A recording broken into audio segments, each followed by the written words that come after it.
بسم اللہ الرحمن الرحیم۔ ناظرین گرامی، آپ دیکھ رہے ہیں یوٹیوب چینل اور میں ہوں آپ کا میزبان سلیم ضیاء، آپ سے مخاطب ہوں۔ السلام علیکم۔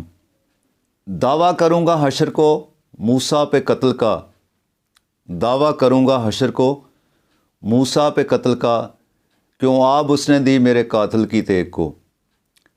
بظاہر اس میں موسیٰ علیہ السلام کا ذکر کیا گیا ہے، شاعر نے کیا ہے، لیکن اس کے پیچھے ایک بہت بڑی تلمیح ہے، ایک لمبی کہانی ہے کہ حضرت موسیٰ علیہ السلام نہ کوہ طور پہ جاتے، نہ دیدار الہی مانگتے، اور نہ ہی وہ پہاڑ جل کے سرما بنتا، اور نہ ہی وہ میرا محبوب جو ہے نا وہ آنکھوں میں ڈالتا۔ اس طرح کی یہ کہانی بیان کی گئی ہے کہ دعویٰ کروں گا حشر کو موسیٰ پہ قتل کا، کیوں آب اس نے دی میرے قاتل کی تیغ کو۔ یعنی وہ پہاڑ جب سرما بنا تو محبوب نے اپنی آنکھوں میں ڈالا، تو شاعر اصل میں اس میں جو ہے گنہگار ٹھہرا رہے ہیں حضرت موسیٰ علیہ السلام کو کہ نہ وہ جاتے اور نہ ایسا ہوتا۔ یہ اصل میں یہ شاعرانہ باتیں مختلف طرح کی ہوتی ہیں، اپنے اپنے رنگ میں کہہ جاتے ہیں۔ آج میں جو اصل میں بات کرنے لگا ہوں وہ یہ ہے کہ موسیٰ علیہ السلام، حضرت موسیٰ علیہ السلام دودھ پیتے بچے نہیں تھے، لیکن طاقت میں کمزور تھے، لیکن پھر بھی اللہ نے انہیں دریا میں سے راستہ دیا، اور فرعون جو تھا اس کے مقابلے میں، وہ اس کے مقابلے میں انتہائی طاقتور تھا، لیکن اللہ نے اسے اتنی طاقت رکھنے کے باوجود سمندر میں، وہ دریائے نیل میں غرق کر دیا۔ میں ان کڑیوں کو موجودہ دور میں جوڑنا چاہتا ہوں، اس دور کے لحاظ سے، اس دور سے ان واقعات کا کیا تعلق ہے۔ یعنی ہم اگر قرآن کو قصص الانبیاء بھی کہا گیا ہے، اس میں نبیوں کے واقعات ہیں، تو شداد کو دیکھ لیں، قارون کو دیکھ لیں،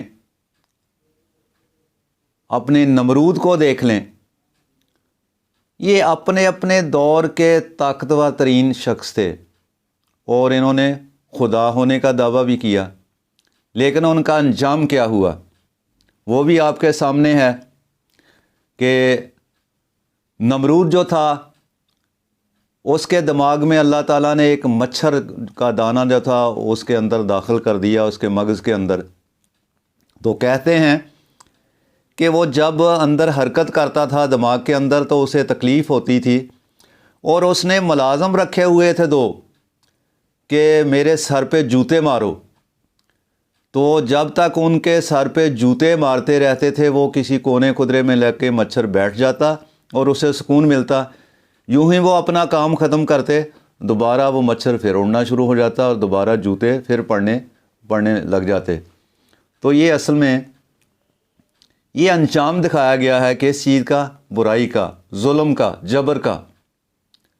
فرعون اتنا طاقتور تھا حضرت موسیٰ علیہ السلام کے مقابلے میں، لیکن اللہ نے، جن پہ اللہ کا بھروسہ ہوتا ہے وہ کنارے لگ ہی جاتے ہیں۔ یعنی ہمیں یہ طاقت کا نہیں سوچنا چاہیے، کسی کے یہ نہیں سوچنا چاہیے کہ وہ بہت زبردست آدمی ہے، میرے مقابلے میں بڑا ہے، لیکن ہمیشہ فتح جو ہے وہ سچ کی ہوتی ہے۔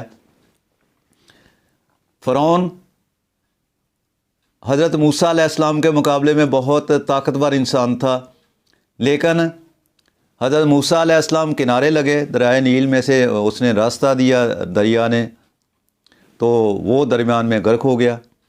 اسی طرح شداد کو دیکھ لیں، وہ اپنی جنت بنانے کے چکر میں تھا، اس کی موت کو آپ دیکھ لیں کہ وہ اس وقت ایک گھوڑی پہ سوار تھا، نہ اس کے پاؤں زمین پہ تھے نہ اوپر تھے، یعنی خلا میں اٹکا ہوا، وہ وہیں اس کی جان جب اپنے عزرائیل نے نکال لی۔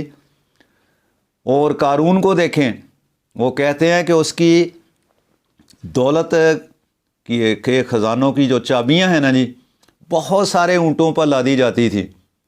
انجام اس کا کیا ہوا کہ وہ خزانے سمیت اس زمین کے اندر دھنس گیا۔ اور میں نے تو یہاں تک بھی سنا ہے کہ کہتے ہیں کہ رات کو جو سائیں سائیں کی آواز آتی ہے رات کی، یہ قارون کے نیچے دھنسنے کی آواز آتی ہے۔ خدا بہتر جانتا ہے کہ یہ بات کس حد تک ٹھیک ہے یا غلط ہے، لیکن سنی سنائی بات ہے یہ۔ اصل میں کہنے کا مقصد یہ ہے کہ ہم نے ان حالات و واقعات کو موجودہ دور کے آئینے میں دیکھنا ہے۔ یہ موجودہ جو ہے نا جی، ہمارے جو بیرونی سازشیں ہمارے ملک میں ہو رہی ہیں، جو طاقتور ملک کر رہے ہیں، یہ پرانے ایران اور روم سے زیادہ طاقتور نہیں ہیں،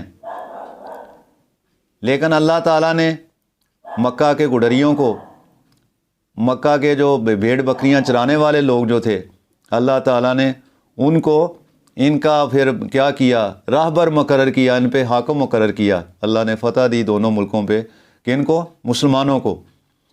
تو یہ ذرا سوچنے کی باتیں ہیں کہ ہمیں اپنے معاملات جو ہیں نا جی، اس کو